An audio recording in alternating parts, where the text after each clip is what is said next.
Hi guys, Darth Deuces here, back on their Star Wars The Vintage Collection figure review. Today, continuing on with some Mandalorian stuff. Previously, I reviewed Casca Reeves, and now today I got Axe Woves in the mail, completing the trio of Mandos that appeared in The Mandalorian Season 2, along with bo-katan. And yeah, very much looking forward to this figure. I'm always happy to add more Mandos to the shelf, whichever color or characters they may be. I'm kind of surprised how kind of sort of fast this guy came out, I guess.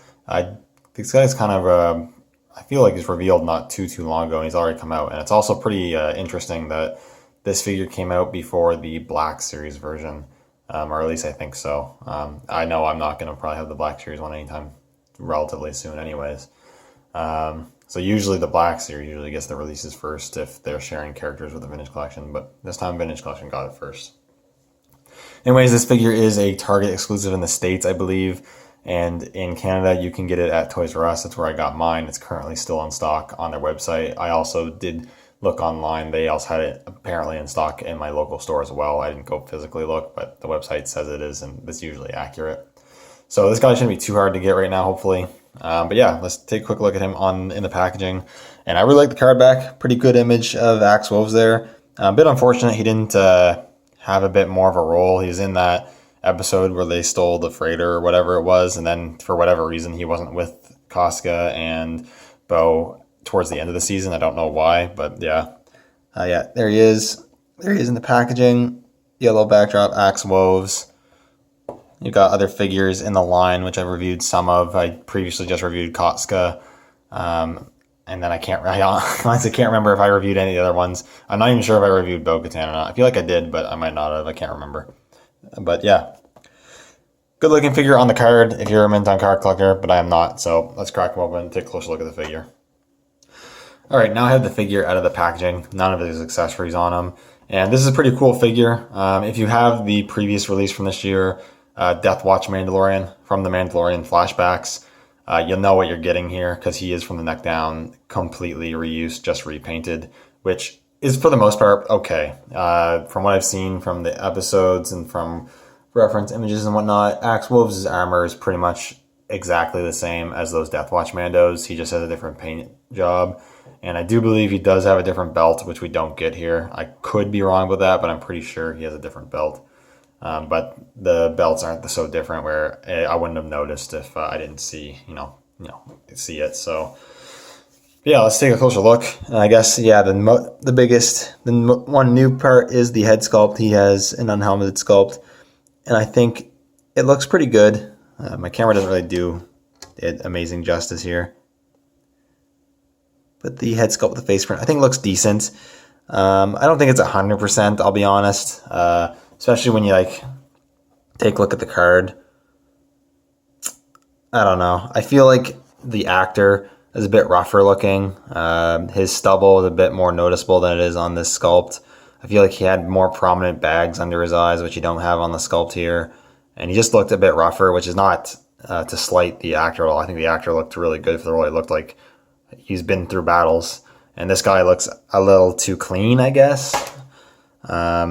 Almost a little too young, maybe. I don't know. It's hard to say. It's not bad. I just don't think it's 100% there. It'll be interesting to see what the Black Series one looks like when that eventually get my hands on that one, and then which one I'll prefer. But it's still fine. And yeah, the armor itself, sculpt, same as Death Watch Mando, but you do have new paint apps. So I do like his paint design. He's got dark gray, almost black armor and spots, and you got the light flashes of blue, which are pretty similar in shade to the Death Watch Mandos. But I think that all looks really nice. He's got silver scuffing on the chest there. Not really any on the shoulder pads for some reason. That's kind of weird. And then he has got the light blue gauntlets with the black gloves. The belt here, which I said, I believe is supposed to be different from the Death Watch Mando, but here it is reuse, I do believe. Yep, it is. I don't think it's supposed to be exactly the same, but it's still similar enough to how it looked in the show where I don't really care that much. And you have the holster there for his pistol. And you have the legs here, the armor. You got the leg armor, again, had that silver scuffing that looks pretty good. The light blue knee pads and the boots. Black boots, got some little details there, look really nice as well. So yeah, good looking figure overall. I don't have too many complaints there. Articulation wise, very well articulated. He does have, I think, it's a dumbbell joint in the neck, but for whatever reason, it doesn't have quite as much movement as some of the other more recent releases have had. He can't look down, only a little bit. Can barely look up. Definitely rotates, and only a little bit of pivot. Ball hinges shoulders move good.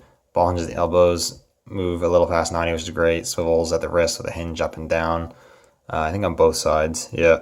Ball joint at the torso moves good. The new ball hinge at the hips move pretty good. I do find the axes just ever so slightly a bit loose. They're not like super, super loose. Like they're not just gonna, they don't like flop around or anything, but I just find them a little loose when moving them. So we'll cut at the thigh, a single hinge in the knee, it goes past 90, and then hinges at the ankles, let's go up a decent amount, point down quite a bit, and then pivot. So good articulation, no real complaints there. In terms of accessories, do of course have the jetpack, exactly the same as tons of different Mandos we've gotten in the past few months. Does have the portholes at the thrusters, so if you have some of those effect parts that have come with a couple figures now, you can port those in there if you want. I think the jetpack itself is sculpted and painted pretty well. And then it is keyed. You can just plug it into his back. Goes on nice and securely. Looks good. There's that. He does have his blaster pistol. Same standard Mando pistol we've seen with plenty of other Mando figures now at this point. But one interesting thing is they actually painted this one. It's got gray paint and then a bit of silver splashes on the grip and under the barrel there. I don't know why they painted this gun and then didn't paint Casca's, but yeah, he holds it well enough there. And then you can also store that in the holster. It goes in nice and secure, no problems. And then he does come with his helmet, but instead of like with Bo-Katan and Casca where they did interchangeable head sculpts for the helmet, you actually get the actual helmet that goes over his head. And some people don't like this, some people do. I actually do like it. I just kind of like having that feature of them still having their head sculpt on and being able to take the helmet on and off and whatnot. It's just something I like that 3¼ inch figures have done for years. I just like. I want to say it's reuse of the Tatooine Deluxe Boba Fett helmet. It doesn't have a moving rangefinder.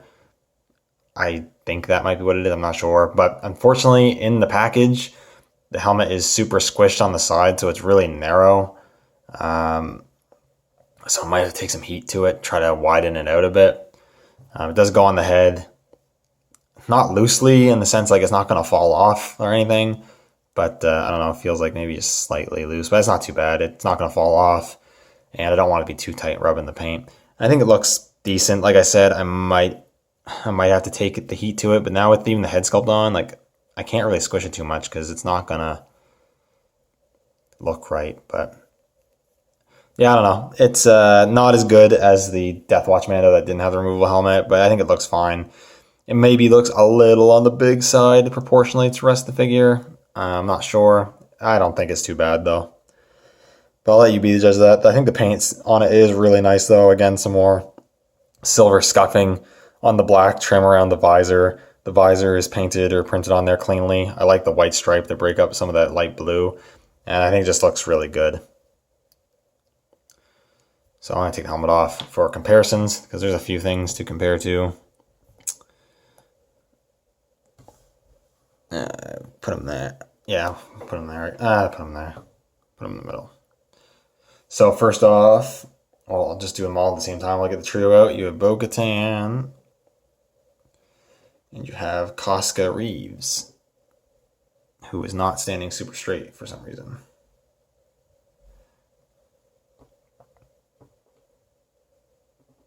There we go. Get the focus in. I think they look pretty good together. It's nice to have the full trio. I'm looking forward to having them all three of them in Black Series as well. But yeah, very happy to have these three. I think they all look really good together. And take these guys away. Oops. Put his helmet back on and we will compare him to his mold mate. Here he is with the Death Watch Mando, of which he reuses most of the parts. And as you can see, definitely the helmets, the Death Watch Mando looks a lot better. The sculpt-wise. But yeah, you can definitely tell that they look similar. They were both Death Watch guys. I imagine maybe this guy used to Axe used to look like one of these guys, and he painted it up, customized it a little more after the Clone Wars or something, maybe. I don't know. But yeah, they look good together and definitely go well together if you want to do that. So overall, I think this is another good Mando figure. Collectors, vintage collection collectors have been eating good, and it comes to new Mandalorian figures. We've gotten a ton this year. Always happy to have more named characters and more unique paint and armor to add to the collection. Happy to have the full trio that was in the Mandalorian with the bo-katan, Koska Reeves, and Axe. Having them together is really awesome. And so yeah, if you're collecting Mando figures, you've already got Koska or bo-katan, or you have bo-katan or whatever, I definitely recommend picking this one up if you're a fan of the Mando stuff, which I imagine most people are. Really nice figure. Definitely not without its faults, but still really solid. Anyways, that's pretty much all I got to say. So thank you guys so much for watching. Let me know what you think down in the comments below. And may the force be with you. I'll see you all in the next one.